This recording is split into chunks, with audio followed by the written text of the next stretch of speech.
Student, अस्सलाम वालेकुम। उम्मीद है कि आप बिल्कुल ठीक ठाक होंगे।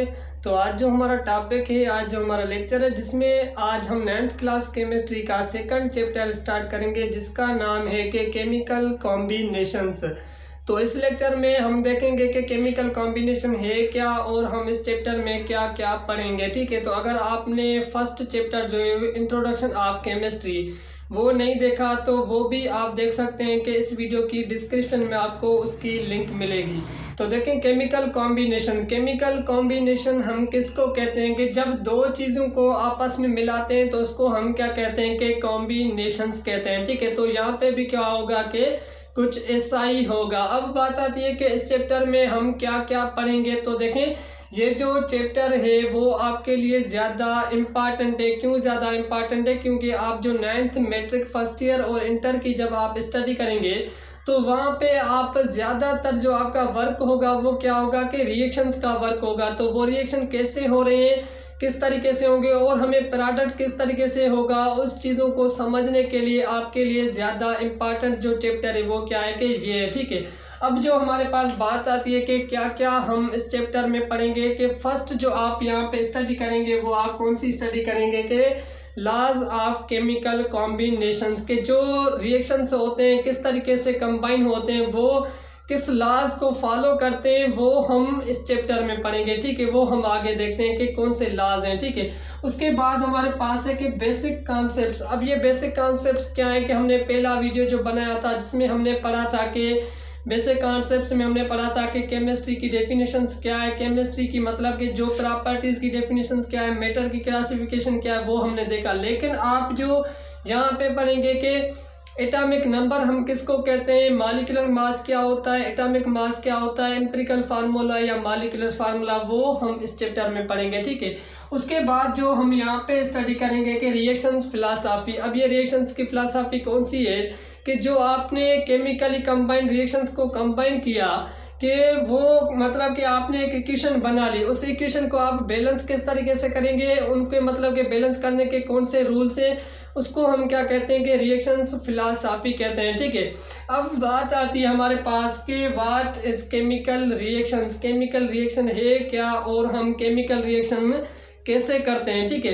तो यहाँ पे केमिकल रिएक्शंस की डेफिनेशन देखें कि when two or more substances. ठीक है, जब आप दो या दो से ज़्यादा substance combined to form an entirely different product is called chemical reactions। जब आप दो या दो सब्सटेंस को आप कंबाइन करेंगे तो उसका जो हमें फॉर्म मिलेगा वो इंटायरली डिफरेंट होगा। ठीक है, वो जो प्रोडक्ट मिलेगा वो प्रोडक्ट आपको डिफरेंट मिलेगा, उसको हम क्या कहते हैं कि केमिकल रिएक्शंस कहते हैं। ठीक है, अब देखेंगे हमारे पास क्या है कि जो हमारे पास बीकर है। ठीक है, कि इस बीकर में आप वाटर भी डालें और इसमें आप क्या करेंगे, साल्ट मतलब कि जो नमक होती है वो आप इसमें डालें, तो ये आपको क्या मिलेगा कि नमकीन मिलेगा। ठीक है, अगर आप इसमें शुगर मिलाएंगे तो ये आपको क्या मिलेगा कि मीठा पानी मिलेगा। लेकिन ये रिएक्शंस नहीं कहते, क्योंकि जो शुगर होती है वो क्या होती है कि मीठी होती है, जो वाटर मिल रहा है आपको यहाँ पे भी हमें क्या मिल रहा है कि मीठा मिल रहा है, साल्ट हमें नमकीन मिल रहा है,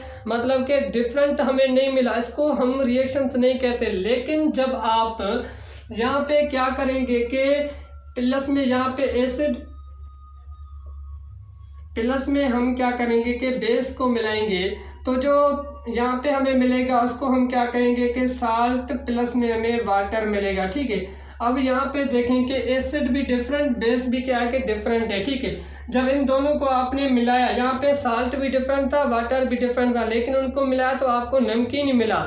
लेकिन यहाँ पे एसिड प्लस में बेस मिलाया तो हमें क्या मिला कि साल्ट प्लस में वाटर। तो इसको हम क्या कहते हैं कि केमिकल रिएक्शंस कहते हैं। जब आप दो चीज़ों या दो से ज़्यादा चीज़ों को आपस में मिलाएं और आपको जो उस चीज़ का फॉर्म मिले वो डिफरेंट मिले तो उसको हम क्या कहते हैं कि केमिकल रिएक्शंस कहते हैं। ठीक है, और उसके बाद लेकिन जहाँ पे जो एसिड प्लस आपस में बेस आप मिला रहे हैं इसको हम केमिस्ट्री में क्या कहते हैं। ठीक है, तो जो आप चीज़ों आपस में मिलाते हैं उनको हम क्या कहते हैं कि रिएक्टेंट कहते हैं। ठीक है। ये हमारे पास ये जो चीज़ है रिएक्शन से लेफ्ट साइड और हमारे पास क्या है कि राइट साइड, ठीक है। ये जो है इसको हम क्या कहते हैं कि रिएक्टेंट कहते हैं। रिएक्टेंट आपस में मिलके क्या बनता है, इसको हम क्या कहते हैं कि प्रोडक्ट कहते हैं, ठीक है। प्रोडक्ट, रिएक्टेंट आपस में मिलके हमें क्या मिला, प्रोडक्ट मिला। इसको हम क्या कहते हैं, रिएक्शन के साइड जो होता है उसको हम क्या कहते हैं, प्रोडक्ट, और रिएक्शन के साइड जो हम मिलाते हैं उसको हम क्या कहते हैं, रिएक्टेंट कहते हैं, ठीक है। उसके बाद यहाँ पे देखें कि कुछ जो रिएक्शंस होते हैं ना वो ज़्यादा फास्ट होते हैं, कुछ रिएक्शंस क्या होते हैं, स्लो होते हैं। तो जो ज़्यादा फास्ट होते हैं उनको स्लो करने के लिए हम क्या यूज़ करते हैं कि यहाँ पे हम कैटलिस्ट यूज़ करते हैं, ठीक है। अब ये कैटलिस्ट क्या होती है कि कैटलिस्ट उसको हम कहते हैं कि जो रिएक्शंस ज़्यादा फास्ट होते हैं उनको मतलब कि उनको स्लो करने के लिए हम यूज़ करते हैं। जो स्लो रिएक्शंस होते हैं उनको हम ज़्यादा फास्ट करने के लिए मतलब कि रिएक्शंस को फास्ट करने के लिए हम क्या करते हैं, कैटलिस्ट यूज़ करते हैं, ठीक है। तो ये आपने यहाँ पे एग्जांपल लिया और हम यहाँ पे एग्जांपल लेते हैं कि आप यहाँ पे एग्जांपल ले सकते हैं कि हमारे पास हाइड्रोजन है। हाइड्रोजन क्या है कि हमारे पास गैस फॉर्म में, प्लस में आप क्या कर रहे हैं कि यहाँ पे ऑक्सीजन भी गैस फॉर्म में ले रहे हैं, ठीक है। ये हमारे पास क्या है कि रिएक्टेंट है, लेकिन इनको जब आपने केमिकल रिएक्शन करवाया तो आपको यहाँ पे क्या मिला, H2O वाटर मिला, ठीक है। ये क्या है कि लिक्विड फॉर्म में। अब देखेंगे जो आपने रिएक्टेंट्स मिला है वो क्या है कि गैस फॉर्म में, लेकिन जो आपको प्रोडक्ट मिला वो किस फॉर्म में मिला, लिक्विड फॉर्म में मिला। तो जो रिएक्शंस होते हैं केमिकल रिएक्शन हम उसको कहते हैं कि जो आप रिएक्टेंट मिला रहे हैं वो जो आपको प्रोडक्ट मिल रहा है वो आपको प्रोडक्ट रिएक्टेंट से क्या मिलना चाहिए, डिफरेंट मिलना चाहिए। उसको हम क्या कहते हैं, केमिकल रिएक्शंस कहते हैं। अब आती है बात के लॉज ऑफ के जो केमिकल कॉम्बिनेशन है कि लॉज ऑफ केमिकल कॉम्बिनेशंस हम किसको कहते हैं कि, तो देखिए उसके बाद हमारे पास एक laws of chemical combination. Laws of chemical combination हम किसको कहते हैं कि यहाँ पे देखें कि केमिकल कॉम्बिनेशन तो हमें पता चला, लेकिन यहाँ पे क्या है कि लॉज। अब लॉ किसको हम कहते हैं कि रूल्स को कहते हैं। तो देखिए आप भी क्या करते हैं कि रूल्स को क्या करते हैं, फॉलो करते हैं। तो रिएक्शंस भी क्या करते हैं कि रूल्स को फॉलो करके फिर हमें क्या मिलता है कि एक हमें प्रोडक्ट मिलता है, रिएक्टेंट से क्या मिलता है कि प्रोडक्ट मिलता है। अब आप सोच रहे होंगे कि किस तरीके से, देखें आप भी क्या करते हैं कि रूल्स को फॉलो करते हैं। किस वजह से कि आज क्या हो रहा है कि कोविड चल रही है। कोविड में आपके लिए क्या है कि ये रूल है कि अगर आप मास्क पहनेंगे तो आप सिटी जा सकते हैं, लेकिन अगर मास्क के बगैर आप नहीं जा सकते। तो यहाँ पे केमिकल रिएक्शंस के लिए क्या है कि लॉज है। अगर ये केमिकल रिएक्शंस में लॉज को फॉलो करेंगे तो हमें क्या मिलेगा कि प्रोडक्ट मिलेगा। अगर आप देखें कि ये क्या होता है कि ये जो रिएक्शंस होते हैं ना वो रिएक्शंस खुद ब खुद क्या होते हैं कि हो जाते हैं। जब आप इनको मिलाएंगे मतलब कि रिएक्टेंट को आपस में मिलाएंगे तो वो खुद ब खुद क्या हो जाएंगे, आपको प्रोडक्ट मिलेंगे, ठीक है।